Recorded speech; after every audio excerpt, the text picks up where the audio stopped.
Hey, it's Tim, Pickup Truck Plus SUV Talk, joined by the 501 of the world, Jill Simonello. Full confession, we're kind of a mess tonight. I have a dinner emergency He's going a mess. on. I'm not a mess. I know. I'm a single parent, and I had a weird issue going on with getting some hamburger on the stove, and I kept picking the wrong frozen meat, and it was cubed, not hamburger, and I got two starving boys, and so yeah. Jill's can take away because I have to feed a couple of boys. Wife's getting home in a little bit, and it's chaos. Somebody's had a night so far. Yeah, and I've been eating so many chips. I probably don't even eat dinner at this point, but I'm just starving and just shoveling down empty carbs. So, yeah, one of those nice guys. So I apologize for that. Full apologies. I thought I had it all ready to go, and I did not.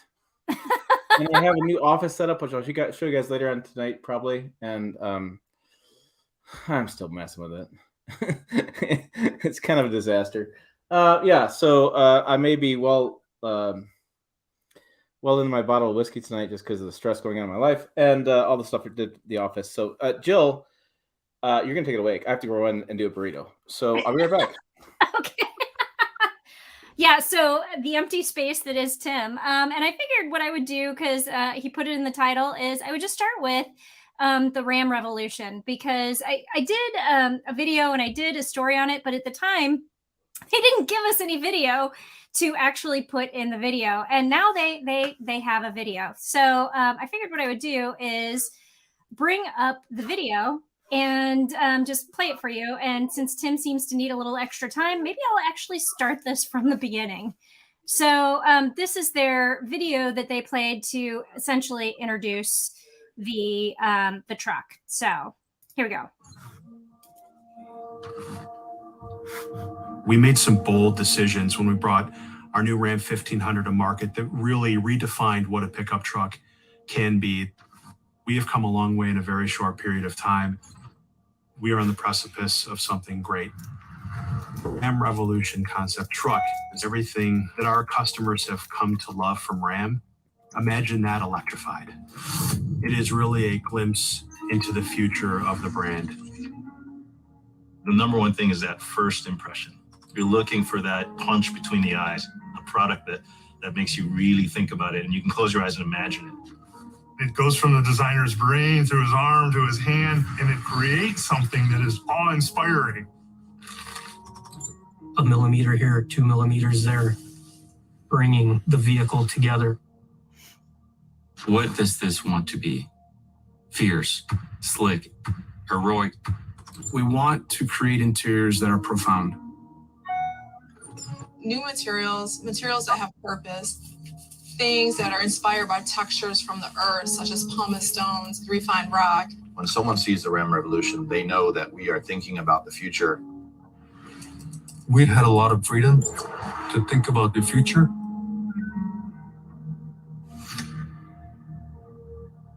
The Ram Revolution truly shows the potential of what's to come. About how much more a truck could be.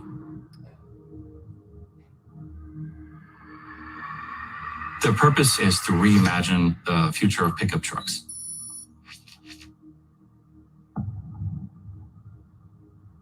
That opens up a whole new world.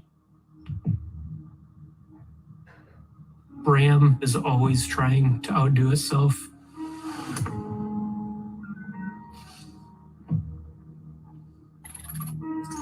Creating the Ram Revolution concept is really showing where we're headed. It should give people goosebumps. Introducing the next truck, every other truck will start chasing.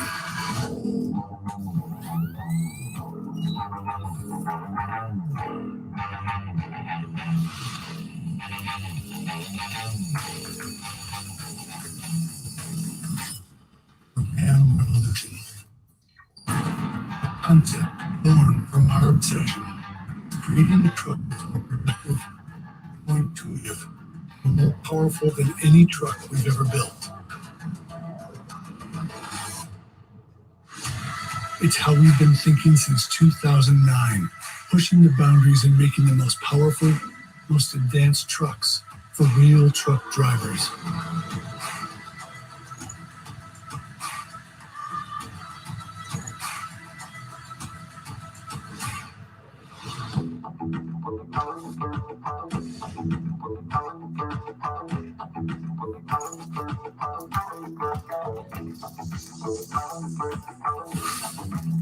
Everything we do from this point forward will come from this moment, this concept, this redefinition of what a truck can be.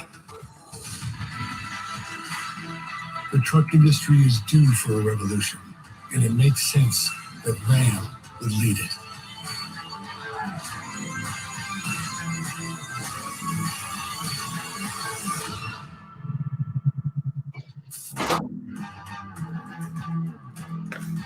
Okay. Oh. All right, so Tim just missed the whole video, but hopefully he has seen it outside of that. He's certainly seen the photos and the video that I did. So we were having a little bit of conversation about what we think could end up in the Ram Revolution concept or production vehicle versus the concept, and I don't know. I mean, so somebody asked if there were going to be third row seats. One of the things they did in the concept is they have the what do they call it? The mid gate that goes down. But in the mid gate, when it's up, there are jump seats that fold down. So I think that has potential. I mean, obviously, you're going to compromise on leg room for your front seat passenger and your second row passengers if you would plop those down, but there's also 4 extra inches in length in the cabin, so I don't know. So I think it's fascinating. I think the pass through from the bed all the way through up to the frunk is interesting. So I don't know. I mean, are there features that you think might make it, Tim, or what did you think was cool about this? I know you had a very different take on this than I did, which is why you had me do the video. Tim was kind of like, I hate it. He's like, I'm not going to do a very good video. You do the video. Well, yes. And also I was extremely busy during I don't know, just a lot of stuff going on in my world at the moment, which is good. It's all good stuff. It's very good stuff. I thought the third row jump seat was a gimmick at best, something that Subaru Brat and Baja had tried to do to avoid cafe issues and excuse me, not cafe, but chicken tax issues. I thought that was kind of ridiculous. It just doesn't. I mean, why? I just was confused by that one. The 18-foot, that's Bollinger tried to do that, and frankly, it fell on deaf ears because when you're doing 18 feet of stuff, I mean, all right, first of all, if you go to buy a 2x4x18, yeah, good luck getting a straight one, A. And B, good luck transporting that. Most people are just putting that in a trailer anyways because they're doing a big construction job.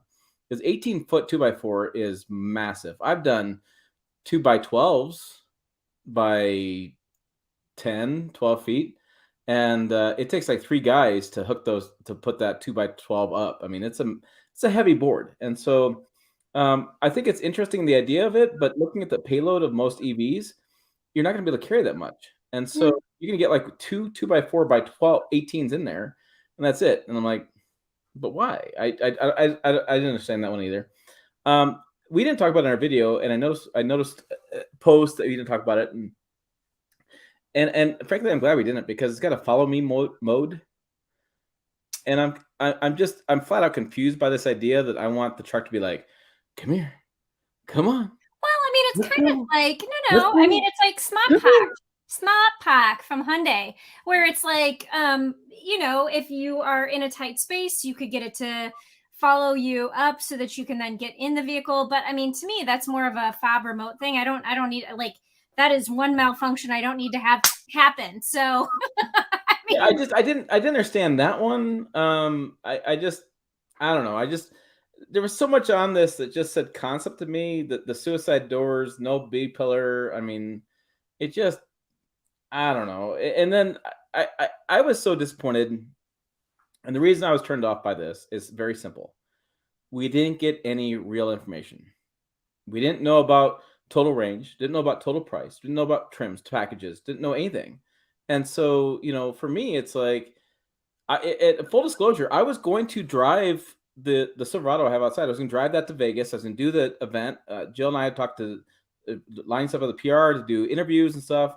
And it turns out Mike Koval, the head of Ram, the Ram CEO, was not going to be available that day. I was going to be able to interview him the next day after the event, after the truck got unveiled. And I was like, what's the point of that? Like, I just everything about that just set me off to say no. And I just don't get it. And clearly I'm not getting it. And clearly I'm confused by a lot of stuff, but I just let me put it in perspective. I had a Mercedes-Benz EQB, and you had the EQE. Mm-hmm. So the Mercedes-Benz EQB, I can speak to that. I don't know much about the EQE, but it looks like a freaking Mercedes-Benz that happens to be an EV. I thought it was fantastic. I was like, finally. Fantastic. My dinner's right here. I'm gonna turn it over to you here in a minute. I'm gonna scarf down some food rudely on camera. I'm sorry, but it's just what's gonna happen tonight. But I thought I'm gonna remove you from camera if you're gonna eat on camera. Okay, that's fine. But it was fantastic because it looked normal. It wasn't weird. I didn't have some weird features. Like, I'm sorry, crab walk is interesting in Hummer, but good Lord, is it useless? I used it all the time. I couldn't figure out how to use it. How to use it in real world usage, I should say. And so I thought, let's stop. AT Seat Exchange says smoke and mirrors. Yes. Okay, so here's the thing. That's my viewpoint. I know, and what I think is the exterior of the concept is pretty much as is. Like, I think the exterior of the Ram Revolution 1500 BEV, EV, whatever, rude. For those who are listening to the podcast, he just completely stuffed his face with food. Yeah. But too, by the way. That's okay. You'll notice it is later in Chicago than it is where he is. I have not eaten yet. I am waiting to put a casserole in the oven for when we are done here, because I am the polite one. But what I was saying before I was interrupted, and you need to wipe your face, Tim. Kind of go, yeah, thanks. But what I was saying is that I think the exterior of the Ram Revolution is going to be pretty true to the concept. I think that exterior is pretty well set. I think the interior is in flux. I think that they're going to listen to this. They're going to listen to the feedback from consumers, and they're going to be like, oh, everybody thinks that third row is stupid. Okay, maybe we won't do that. Pass through. Didn't think about the fact that it's going to take two dudes to load something into it, and then it's a little, it's inconsistent. Maybe that's not going to work.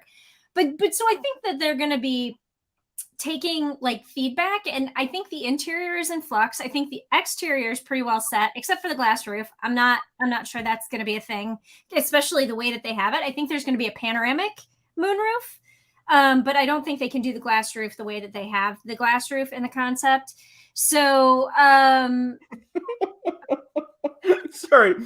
You saw White Cook when you can go to Cracker Barrel and charge, by the way, where I think there should be charging stations. By the way, this episode is brought to you by the fine folks at Cracker Barrel. It is Jill-approved restaurant food, so go ahead and check it out. The cheesy potatoes and the fried apples are 100% Jill-approved. Can I ask you one? Hold on. I'm going to ask you one question. You said that loading 8-foot items is two dudes. You said it was. No. Rewind it back. You said two dudes. And I said you said. I said it was heavy. I didn't say it was heavy. And you said it was going to take two dudes. I did not. No. I was shoving my face with food. I did not say that. So my question to you is. You did, because I was repeating what you said. Oh. But notice I'm not the distracted one. I would like to know, can you lift a 2x4 by 18 foot? 12. Have you done that? Okay, you saw me trying to lift two 35-pound bags, right? I know. I'm just saying. Hold on. Probably not. I'm giving you credit because you are stronger than people assume. So I want to see a Home Depot test with Jill. That's what. You comment below. You guys know you want to see it too. I'm telling you. This is. I want to because it's a massive amount of weight. And again, people don't realize the payload. They always overload their trucks. Define massive amount of weight. Because, like I said, I could probably max out at about 60 pounds on this 95 frame. Hold on, I'm googling this. Hold on. How heavy is a 2x4 by let's say 16? That's a close to 18. Wait, two. Hold on. 17 pounds. Oh yeah, I could do that. It would be awkward as hell, but yeah, I That's could do the problem with it, right? So it's because so wait a minute, 16 feet. That's 3 joules or 4? Not 4. It's like About 3.5-ish. 3.5-ish. So you can lift something 17 pounds that's 3.5 times long as you are. Well, there's going to be like feet involved and maybe like on my back. I don't know. I did help somebody take a couch upstairs once, and one person was on one end, the other person was on the other end, and I was literally in the middle like this, and the couch was on my back, and I like crawled up the stairs with the couch on my back. So yes, I am stronger than you think I am. No, I'm not. I'm not. I know you're stronger than most people appreciate. So Kelly says 75 pounds. I said 17 pounds on Google, but I got to be honest with you. I don't think Google's right because I've lifted this. That's it. That's it. Google is going to start doing weird things to your searches and your life. What did I do? Google knows. I did 2x6s by like 16 feet for the patio, and it was 3 guys holding that up. Yeah, it's a lot of weight. I'm telling you, it's interesting. So, anyways, I don't. And the thing is that in the inlet below the inlet, whatever stuff Tim's talking about tonight. Hashtag the stuff Tim says. All right. So the insert below the infotainment system is not that wide. So I'm like, what are you actually going to put in that vehicle to 18 feet? That's only. What do you think that is width? Do you think that's a foot, 2 feet? I'd say a foot and a half, 18 inches. Maybe? I mean, it's not that big of an area, so you can't like do like a. I'm thinking like a kayak. I'm thinking like a surfboard. I mean, those things are pretty long. Skis. You could probably do skis. I just don't understand. Like, yeah, they were pressure treated, Todd. Yeah, they were. They were pressure treated. That's a good question from Jane. Pressure treated wood. I went and bought 6x6s. So typically when you do a what am I do? Patio, you do 2x4, 2x2s or 4x4s. I did 6x6s because I have the view of the monument outside my back window. You can look at it on Instagram. I put pictures of it, but in a deal on the patio. And I went 6x6s because I wanted more distance between the pillars going up and down. I would tell you 6x6s pressure treated at 10 feet long. It about killed me. That's about a 3 in those terms, a 3 dude job. And it's one of the pressure treated wood was saturated. So typically pressure treated means they pressure treated for water. It's going to keep water off. This one was like the bottom of the barrel of the stack. And I swear to God, it was still wet. And it weighed additionally at least 30 more pounds than the other ones. So yeah, I did that project good enough 6 years ago in my younger days. Because it was, holy crap, was that tough. All right. Anyways, so that's the thing with the Ram concept. I was disappointed because I'm a little tired of seeing concepts. I want real details. I want real pricing, and I want to be able to. I don't want to place my order on something when I don't know what the details are, and that's what frustrated me. The Ram reveal was I could feel it. They're going to say, "Here's our concept," and then in 2 months we're going to show the same damn thing again with a few more details. Reserve now. Da, da, da, da, da, da. And we have all these people that are reserving these trucks, and then they're going, "What happens in wintertime?" They're going, "Oh, holy cow!" Paul Eisenstein. Yes. All right. Paul, friend of the channel, has a Ford F-50 Lightning. I just saw his Facebook today. He was saying about his Lightning Platinum Limited, about how it dropped so much range in the wintertime and how disappointed he was in that. He was shocked by it. and this new over-the-air update supposed to fix that, which is complete garbage. But I was like, all right, and I feel for Paul because Paul bought the idea of this truck on the singular idea, and now real world experiences and real world cold is impacting that by a lot. And so I want the thing in this channel that people don't understand is that I want informed consumers. I want consumers to go out and say, you know what, Tim tested this, Jill tested this, they said this, this, and this. That's what I want. I want you guys, if you guys don't like us, you hate us, I don't care. But when you go shopping, I want you to be informed consumers to make a good decision based on the knowledge you have at the time. And that's what Jill and I strive for all the time, is to make you guys informed consumers. And that's what frustrated me.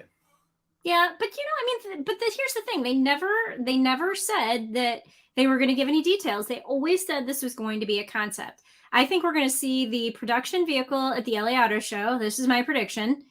And I think that all of the details will be revealed at that time. Now, this is built on the large STLA platform, or STLA frame platform, which is their body on frame platform. And they've said previously that that platform will get up to 500 miles of range, which is the most range we've seen speculated with a pickup truck so far. So I don't know. I mean, yeah, they haven't given a lot of details. We don't know pricing, but I think they're waiting to see where Chevrolet falls on the pricing spectrum. Because right now, Chevrolet says their truck is starting at $40,000. Well, that's what Ford did, but then they raised it $7,000. And so I think that which I called that out earlier. I thought when Ford released the pricing on that, it was BS. I think it was a lost leader. I think the Chevy truck is going to have to come out at 40, but then they will immediately raise it. And so I think Ram is waiting to see what Chevy raised the price to, and then they'll start there. So I anticipate we'll see the Ram starting with their work truck version under 50, but not at 40. Yeah, I'm getting bitter tonight. You are bitter. You are angry and bitter. Okay, so I need to take a pause for a minute. I want to show the office off for a minute because people are commenting about. So, namaste. I spent the whole weekend. I washed walls. I painted trim board. I was on my knees. I painted all trim board. Oh my god, it killed my back. My back's messed up right now. I shampooed the carpet. I cleaned the carpets. I bought all new desks and stuff. So I thought let me show it. Where am I at? Where am I showing here? I'm showing whatever garbage. So let me share the screen because people are curious, and I just want to show you guys off because this is pretty interesting. So this is the new office. I had the old furniture for about 20 years. I bought it at a closeout sale at Target like 20 years ago, and I dragged it home in my S10 I had at the time. And I had it for all these years. So we have a stand-up desk because I want to stand more because I think it'd be better for my back.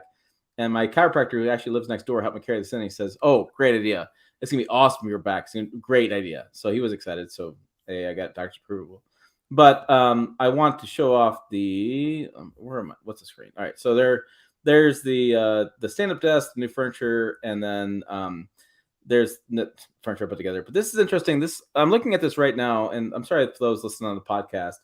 But let me describe it to you. I have a stand-up desk that has a separate top drawer area because I wanted more storage. It's one of the things with stand-up desk, you don't get much storage. And then I drilled a hole, installed this, I'm going to call it octopus. Jill, I think that's pretty accurate what it describes it as. I'm going to call it calamari instead. Okay, thanks, Jill. All right, so it holds a monitor, and then the top pieces are for a camera or a light. It's called a live stream, like studio kind of setup. Now, the left-hand side shows my laptop there, and I actually already requisitioned that to the long-term storage because I didn't like that at all. But I put my monitor on the other side because I have this great window. I'm gonna look outside, and then so that's how that works.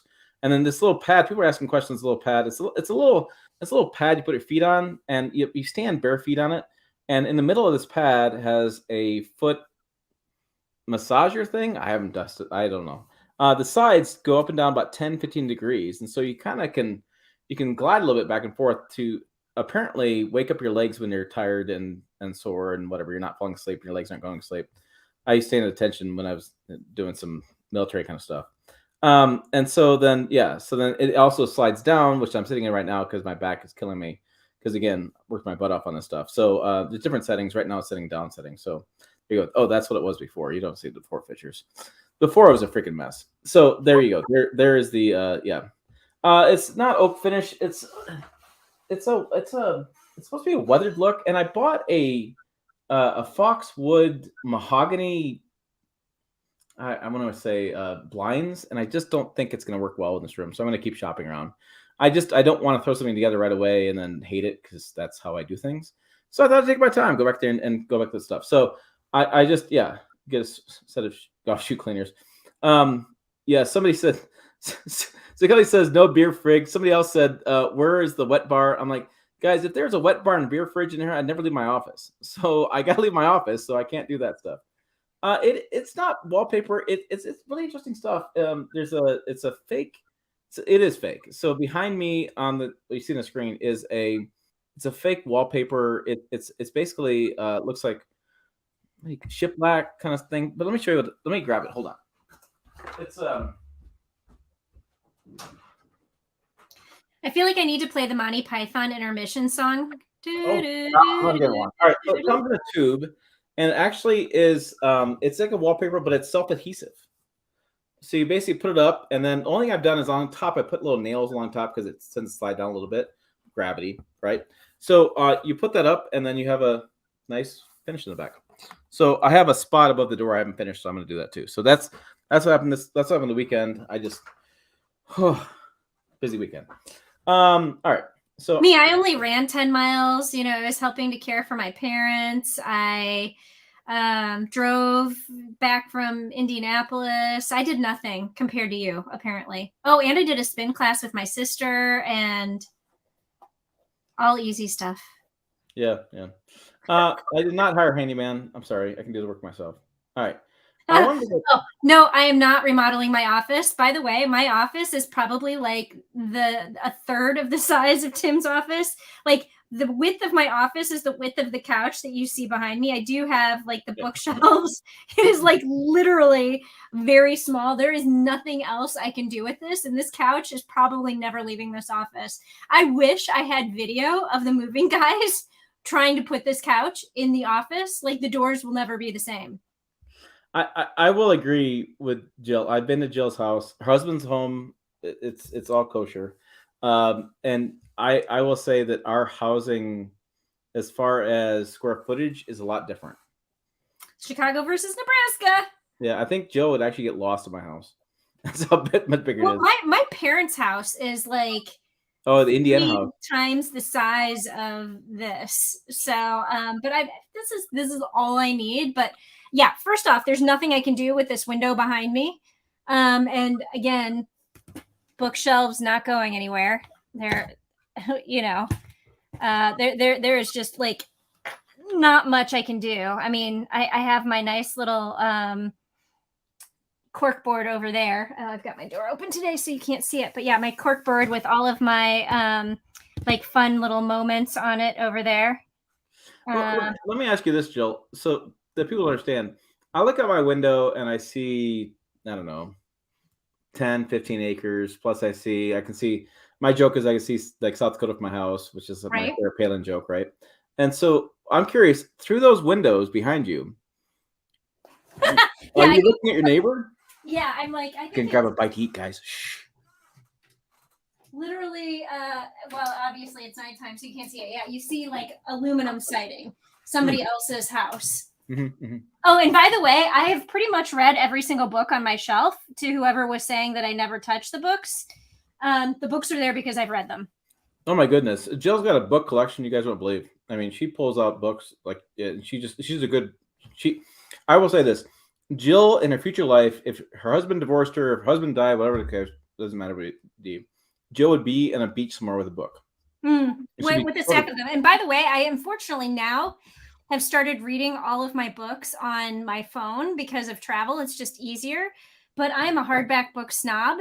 And like if I'm gonna buy a book, I buy hardback books. And but yeah, I've started buying all of my books on here, and there's probably couple thousand on here. Yeah. My wife's same deal. She does books on tapes. A friend of ours read.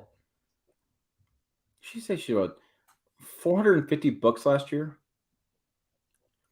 Yeah, I can't. I read like one in the past decade. Just left college. I haven't read a whole lot. I want to go back to something, and I want to get synthetic e-fuel because I think it's really important to me, and maybe you think it's important too. Robinson Nua. Oh my goodness. I apologize. I'm destroying his name. What do you? Robinson Nunez. Nunez. Yeah. He says, guys, for the money, can you answer which between the new Tundra SR5 with full package or GMC Sierra Elevation Duramax diesel? So a funny story, my neighbor stopped by. So I live in a small town. And at this point in my career, not to sound like I'm uppity, but most people in the area know what I do. At this point, they've kind of figured it out over the years, right? And I'm saying that it's a town of 5,000, maybe 10,000. Well, it's 10. It's gearing 5 or 10. I think it's maybe 5,000. Then Scottsbluff's like 25,000. So I'm not in a massive town. So word gets around easily. It's a small town. So he stopped by there today because and always stops by. He's a good guy. And we're talking. He was actually I had my Silverado outside. The Tundra is for sale. It's on the corner. I need to clean it up and really get serious about it. I just put it for sale the other day. And he asked me the same question. And I will tell you this, that I believe that I will have less problems if I own the Tundra long term than I would the GM vehicle, the Chevy or the GMC. However, I sure as hell enjoy the crap out of the Chevy Silverado versus the Toyota Tundra. It's just you hop in it. I had some warranty work done on the Tundra. I had a seat cracked and I had a weather stripping weird issue hanging below the radiator. A bizarre issue, not anything that talk about. Seat cracking is something you need to fix, but I got the service done on that, and I will tell you, I drove that back from dealership, and I was shocked. I was shocked at how much difference it is versus the Chevy Silverado, and even that in the GMC Sierra. And the elevation, I understand we have entry level trims here with this SR5, but I will say this: if you're just shopping online, watching reviews, that's great. I appreciate that. But definitely get some seat time because it is fantastic. It is incredible how much difference they are between those two trucks. And I have been just shocked. I mean, I'll be honest with you. I really love the Silverado right now. I really love it. And it's also a byproduct, right? So whatever the newest thing you have is the greatest thing you've ever bought, right? I mean, that's okay, but you never thought the Tundra was the greatest thing you ever bought. Let's be clear. Well, that's true. I mean, I did want to. I wanted to love it, and my wife and I talked about this. And just had a moment there which just didn't work out well. I'm mystified by this because it's just like I really was just shocked. Which seat is better? BoobTube says. I think the Tundra seat's still better than the Silverado seat is, but it's close.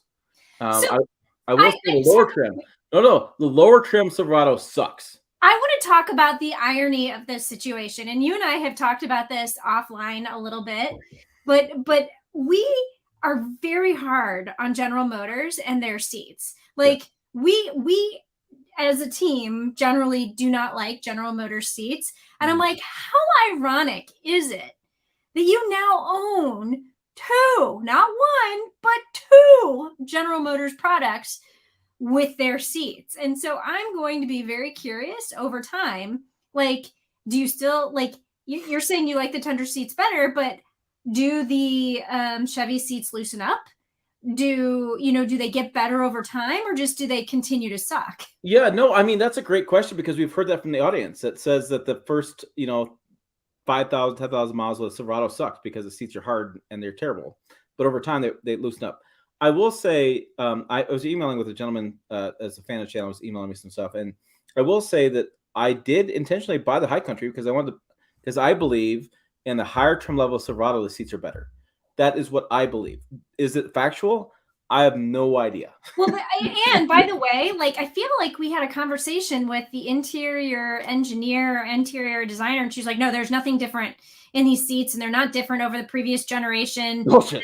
I know. I have to say, like, those seats felt more comfortable to me than. previous. So I had her on camera. Jill and I, we were California probably. We were always in California.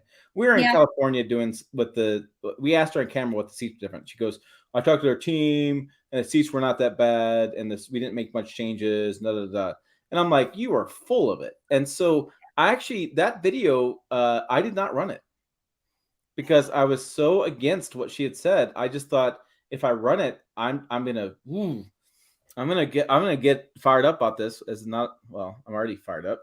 But no, I thought she was flat out wrong. And she was the interior designer and now is the chief designer or chief engineer for the Silverado 1500. And I flat out thought she was maybe she was right. Maybe that's the team gave her whatever, but I got to tell you what, I really want to go to the dealership here in town. I have sales guys on my phone, small town. The freaking owner knows me. I drove the Hummer I had over there and the whole sales team came out. They freaking know me. I would love to go hop in a 21, a 20, a 22 and compare to 23, just 5 minutes of butt time just to see what the differences are. I literally thought you guys messed me up last night. So let me back up for a minute. I literally thought, yes, Tim. So Gene nailed it. I literally thought about buying a seat. I literally thought about going to Chevrolet to the dealership, having the parts team order me a seat. I was going to take my my blade, my knife, and cut it apart and look at it. I actually thought for a hot minute I was going to buy the Tundra, I was going to buy the Ram, I was going to buy Nissan, I was going to buy the Silverado. I was going to cut the hell out of that fabric and rip it off like a deer and hang it up on the wall, right? You And just need a saw to like cut it in half to yes. I thought, you know what? If I had enough budget, I was going to buy those seats, rip them apart, and look at them and bare bones. I thought about it. I really did. And I will say this: last night, I was watching the championship game, the Georgia versus TCU. And oh my God, what a terrible game! I was reading a book, by the way. Yes, John watched the game, right? He was at the gym. Oh, well, he lucked out because that game was terrible. TCU had no business being there. TCU had a great season, fantastic season, but it was like 42-7 at halftime, 65-7 by the end of the game. So I was like, I launched a video yesterday afternoon because I was like, well, here I'm hedging my bets. I'm like, all right, well, I have this information on the this Silverado diesel short trip. I did information for it. I thought I have all together. Let me just put it out there. What the hell? If the game sucks, we get a bunch more views. Right? This is my thought process. If the game is awesome, then we don't get many views, right? That's my thought process. So I put it out there, and then you sons of guns on the comments were like, "Hey, go get yourself a Banks iDash gauge." Do you know what this is? I did not. I kind of researched on this. It plugs in the OBT2 plugin. I think it was what it plugs into, and then it shows you all the details, like your torque, your horsepower, regen status, your DPF filter status, all the details that manufacturers don't give consumers, because if consumers, I believe this wholeheartedly, if consumers had more knowledge of what their vehicle was actually doing, they'd find more things to bitch about. Duh. So automakers have been smart. They're like, we're going to put dummy gauges up. We're going to put things, no screen. So it's $299. $299. And what did I do? I ordered it. I was gonna say that doesn't seem terribly expensive to me. I hope you bought it. Yeah, I bought it, and I'm like, here I am, like I'm freaking like binge buying online for no reason. $300, boom, done. It's supposed to be here in a couple days, and someone hook it up, and then the thing was, somebody said to me that you can use this in gas engines and diesel engines, everything. You get all the details, and I was like, fine, I do other videos on it, but I'm like, I'm gonna do like 20 damn videos on this freaking dash thing to get my money back, because I'm gonna pulverize it stuff. So yeah, so I binge watched. I did whatever.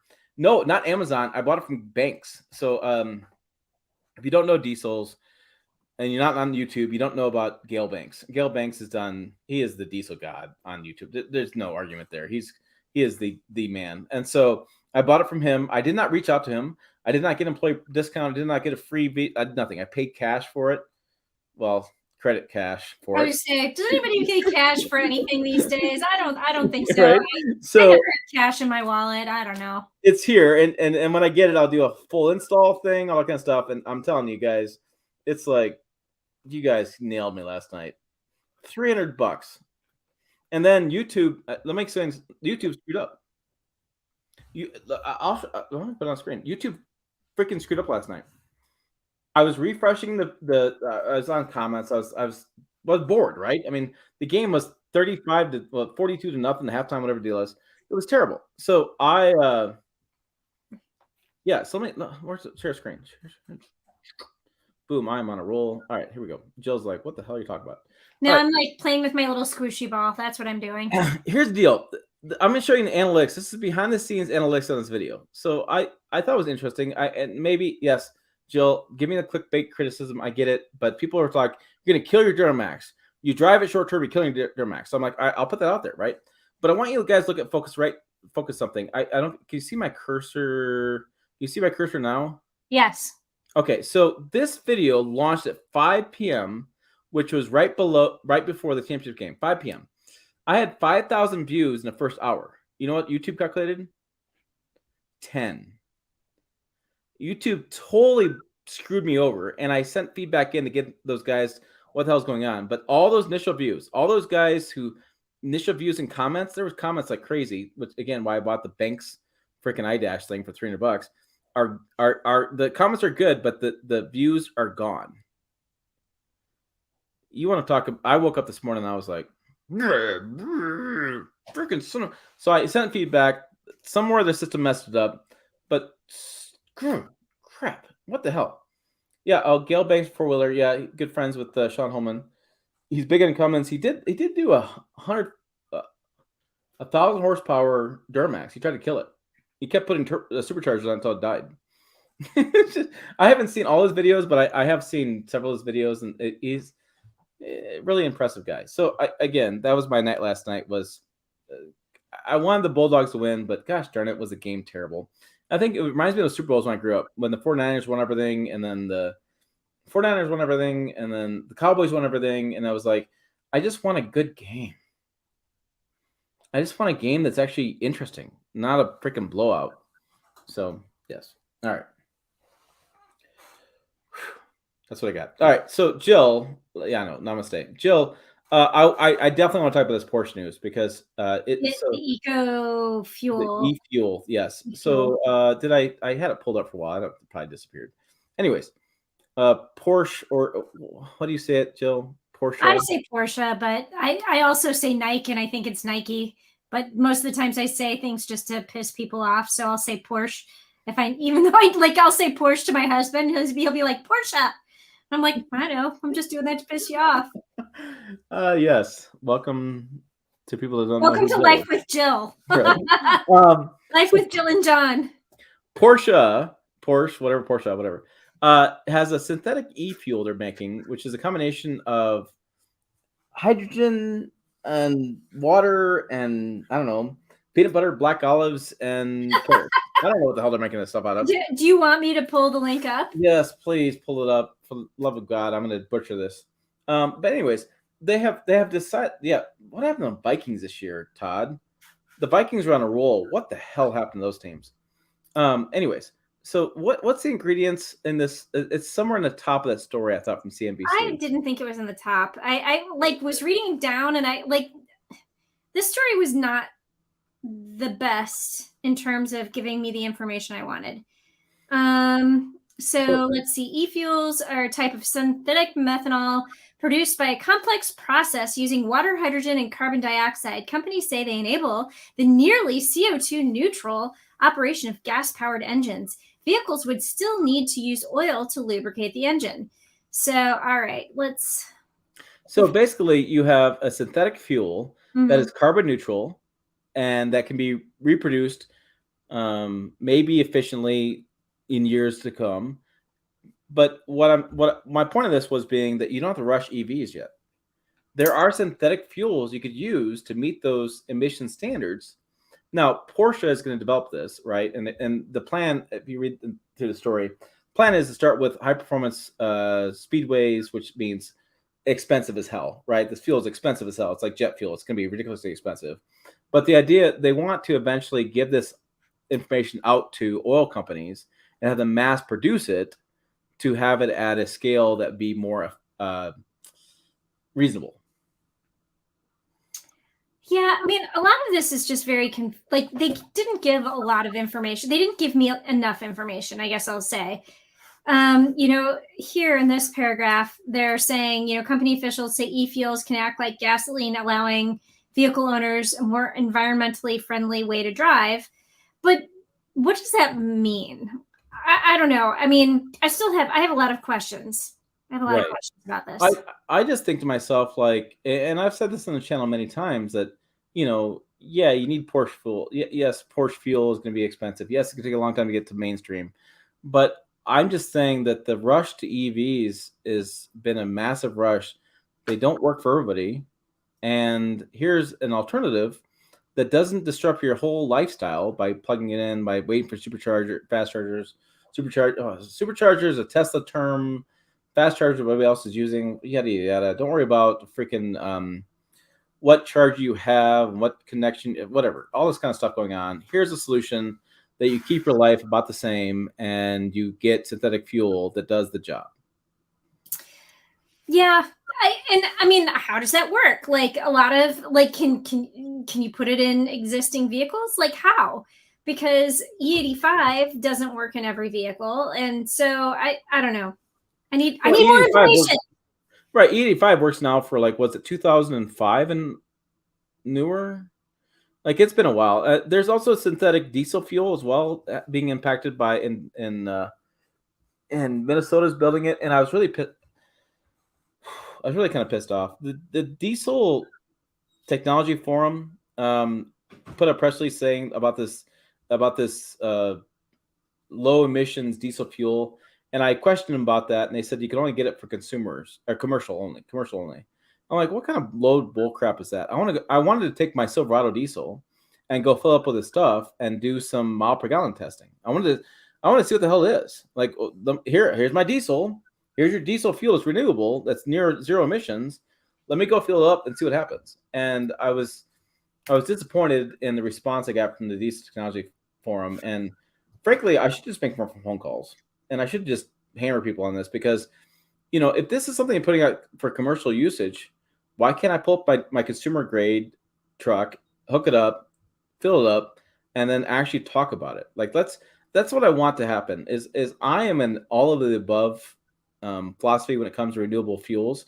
My wife wants an EV. I think she'd be perfect for EV. I think you'd be perfect for a plug-in hybrid EV. I think I'd be great with a renewable diesel Silverado. I mean, we all have different needs. And so let's expand and do all the above fuel technology, all alternative fuels, and let's get everything out there. Let's put it all out there, and let the consumer decide on what's going to happen. And I was talking to a friend the other day on the phone, and we were talking about EVs, and we're like, why is this not being pushed more commercially? Because commercial will drive, infrastructure, which will actually expand consumer resources. So, and I said to him, look, Toyota, I'm trying to get better my 3-syllable words. Toyota is developing a plug-in kit with Mirai, basically, for Kenworth, that's going to convert semis into hydrogen fuel semis. Well, I'm sorry, but once Toyota does that, they're going to have all these commercial semis needing hydrogen fuel. Well, guess what's going to happen? Hydrogen stations from New York City to LA, all along I-80, I-70, and I-90, because commercial is going to drive that process happening. Because I'm sorry, consumers think they have the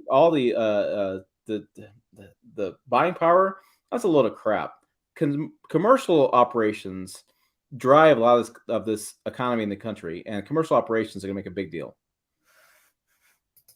Okay, so by the way, I just want to say James clearly missed our Fueled by Bullshit episode. James says, too bad we don't have synthetic gas made out of manure and hot air. We have tons of that in the world today. And actually, yeah, hydrogen actually is made out of manure. Can be. It can be, yeah.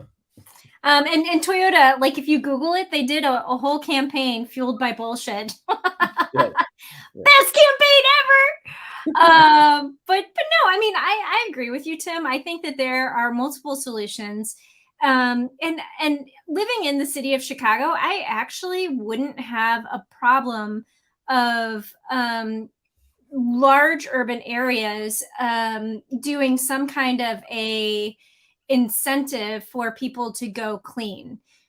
So like if you live in the city of Chicago, you would get a tax credit for having an EV, or to drive in the downtown area. So not on the highways, but like to get off into the loop of Chicago, or to go into the city itself. Like you would have to have a toll or pay a toll or something if you had a gasoline vehicle. Like that, to me, I would have no problem with. And I feel like Paris or some of the other cities in Europe, they're starting to do some of those things to encourage clean fuel, clean energy, in the tight, congested urban spaces that have a lot of pollution. And so, I mean, again, this is me who lives in a city. I would be okay with that. And I will say that also as a runner who has asthma and didn't have asthma until I moved to Chicago. And I think a lot of my lung issues are due to the pollutants that are in the city. And and so it's when I have the opportunity to go running, thankfully I live about a mile from an off-road path. It's called the 606. And so I will go up to the 606, and then I can run for like 6 miles on the 606 without having to worry about cars and pollution, even though there's still general pollution. I'm not right on top of, a truck that's putting diesel fuel in my nose. So I don't know. I mean, in a city, I think that there could be incentives and there could be things that you could do to encourage clean energy, incentives for putting your home charging stations in, so that it makes it a more viable option for you for a commuter car.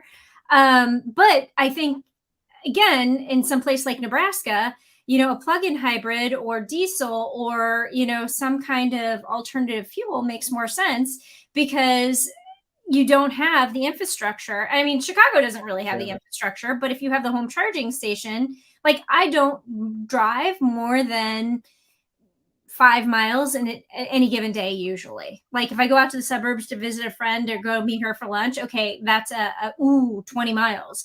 But in general, like I'm not driving huge range. When I had the EQE, I plugged in to my wall jack 110 volts, and was at 100% every day. Yeah, I have the EQB video coming out. It's really interesting. I had basically a charging fail. Then I gained 3% by not having it plugged in for 2 days. And so there's a lot to be worked out there. But I would concur with you. I was in Port of Long Beach and Port of Los Angeles, doing the hydrogen fuel cell with Toyota. Again, 3-syllable words for Toyota. And I will tell you that corridor, they have the mountains in one hand, and they have the coast in the other hand, and then they have the trucks that are doing the shipping containers off the dock. And I drove by a elementary school that was full of kids outside playing next to the highway, putting out tons of diesel fuel emissions and gasoline emissions, and then next to ports putting out boat emissions, which shipping emissions are just oh my gosh, what a terrible thing boats do. I mean, boats are more they use bunker fuel basically, which is just raw unrefined fuel in the middle of the ocean. I mean, it's a nasty situation. And those kids, and the guy told me, and a little bit of he playing up his role a little bit in the conversation, but he's like, look, my entire family has lung issues now. We moved this area. And so, yeah, there are definitely some very specific areas that make a lot more sense for things. And that's why I'm saying all the above plan, different areas, different needs. We can figure this stuff out. And I still, and I've been high in hydrogen, and I know people are anti that and they give me crap about it. But, when a farmer can go out to his pasture and create his own fuel that fuels his tractor, that fuels his truck, that fuels his operation, like why would you not want that? I mean, why would you, as a cost, right? Price, the initial price is going to be awful, right? But long term, if it makes ROI sense, why would you not want that? I mean, why would you not want to have your own source of fuel? I'm going to go back in time a little bit. When I was growing up, I was a big fan of Thomas Jefferson and Monticello, and I actually went to Monticello. And what Thomas Jefferson did in Monticello was he basically made an all-inclusive community that was self-serving. And so they basically grew their crops. They would go and harvest the crops. They'd make them into food. They'd feed their feed their people. He trained the slaves to be blacksmiths. They also learned how to do clothing, and so he basically had a full circle setup where people were self-sufficient within their own community, and they didn't need any outside assistance because they had everything they needed right there in the community he built. Now, was it long-term sensible? No. I mean, Monticello, we toured it. I toured it actually a couple years ago. It was really impressive. Was it really was it as amazing as it needed to be? No, but it's a cool idea. Like instead of needing all these other people that give you like resources and fuel and trading for this and trading for jobs, to be able to create it all on your own and live on your own needs. And I think that's why a big movement right now is for those what do they call it? The preggers, the people that do the apocalypse training and stuff. Is that Utopia? What is that? I'm like, what you're describing sounds a lot like Utopia. I'm just speaking of books since we're on the topic, and Thomas More. Sorry. Oh yes, Thomas More. So I was a political science mate off what is that? Political science minor in college. So yeah, I think that makes a lot of sense, and I think for a lot of farmers to not have to rely on the changing costs of gas and diesel and all that kind of stuff, to be able to have it on your own, and it's just fantastic. Yeah, I think you're not wrong, and I don't remember if you said it or if somebody in the comment stream said it. I think the idea of forcing commercial to go more clean first is the way forward, and especially in some place like Chicago, like vehicles here, delivery vehicles are probably never going to go more than 100 miles a day. Yeah. And so like there is enough range, even in cold weather, for those vehicles to be charged, like charging all night. And then, on a level 2 charger, so not a fast charge, you're not really using, oodles of energy, and you're doing it overnight. And then they would not pollute the streets with their engines and idling as they deliver. So FedEx, UPS, Amazon, like all of those, I think should go electric. And I think that should be first. And then like you can talk about like incentivizing everybody else, but I think it has to start in urban areas and then trickle its way out. Yeah, I agree. All right, one more question for tonight from the audience is from BoobTube, and he wants to know, Jill, do you have your books organized alphabetically? I do. Do you really? I do, in fact, have them alphabetized. You have your own like Dewey Decimal System going on over there? I don't. So I will say, so I've started like alphabetically up by the sign where the drive she said, and then on this last bookshelf over here, you can kind of see it here, is more topical. So like I took Latin in college, and so I've got like my Latin and my grammar books right here, and then like I have your I have a whole bunch of running books right there. So like this last case is more topical because then I have all of my cookbooks right here and here, and then I have like photo albums and stuff like that. But the first two are all alphabetical. You can see like all of my Harry Potter books right there. But yeah, it's alphabetical. I'm a nerd. I'm totally cool with that. Yeah, I took Latin in college. I'm totally a nerd. Okay. Yeah.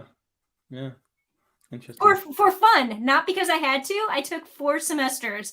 The last semester they didn't even offer as a semester, so I took it independent study with an instructor by myself for fun. Oh, did Todd see a cookbook hidden in the corner? Oh, I've got lots of cookbooks. I have like, so let's see. Sorry, you're getting my light in the edge. This whole shelf is cookbooks, and then I have like recipes on the end, and then that whole shelf is cookbooks, and I have lots of cookbooks. I like to go down nutrition rabbit holes. I like to cook. Yes, Jill's a great cook, by the way, too. All right, that's it for tonight. I think we've overshared it. You're done talking about my cookbooks and my alphabetization. And my dinner's getting cold because I'm not trying to be rude and eat on camera. Someone goes, wolf that down. And oh wait, do I need books to learn how to run? I go down rabbit holes, and so like I have books on pose running, chi running, cross training, the quotable runner. Like I'm a marathon runner, so like I've got like books on marathon training. I'm just Galloway's book of running. Yeah. I mean, I don't need it to learn how to run, but like I like looking at the different strategies of running. Nerd. What part of that did we not get? Nerd. I'm total nerd. I'm totally okay with it. Is Tuesday a new live stream night? Last question. I'm sorry. The last question. Yeah, we're trying to figure this out. We really are trying to figure this out. There's so many complications you guys don't know behind the scenes, travel schedules, things like that. We're gonna shoot for Tuesday or Wednesday. That's our plan. I hate to mess with Monday Night Football, and I know that Monday Night Football is off now until August, September. But okay, so the last I heard was Monday, and so by the way, like I've started booking travel on Tuesdays. Did you really? Yes. Okay, cool. We are not on the same page tonight. No, we are not. We decided Monday until August or September, right? And then we just can do. And then we can talk about it after that. But like, yeah, so Monday or Tuesday, and then we'll discuss. Guys, we're doing the best we can. Somebody's doing the best he can. I'm on top of my shit. I don't know what to say. Yeah. All right. That's all we got for you tonight. I think that's plenty tonight. I think that's beyond plenty. Thanks you so much for being a subscriber. Thanks for hanging out. Lots of good stuff happening behind the scenes. We have website development happening. We're really working on a website this year. And I got quoted in Newsweek. I think I got quoted in Newsweek. I was at CBS Sunday Morning. Joe's doing NACTOY stuff. We're traveling. Good stuff going on. So, as always, thanks for watching. We will see you down the road.